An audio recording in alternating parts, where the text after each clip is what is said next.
we as a country, we have been taking advantage of adversity.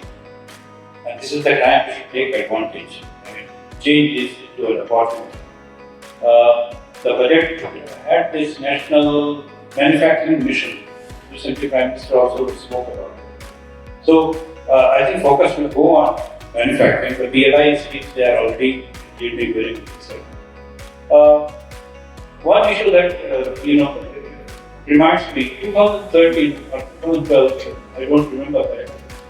There was a recommendation from TII that in order to encourage the use of domestically manufactured equipment by service providers, they should be incentivized. And then certain percentages were indicated as rebate in the AGR.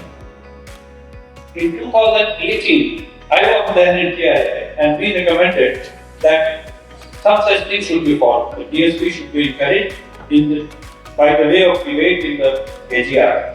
And it was said that if government is agreeable, then the authority will give a recommendation on what should be the percentage of rebate.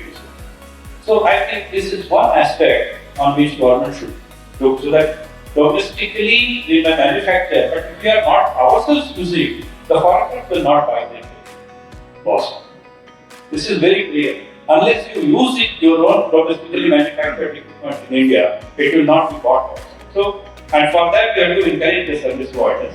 And I mean, this is one issue that should be addressed. Apart from that, the manufacturing of components, a lot of focus should be there. Only then the domestic will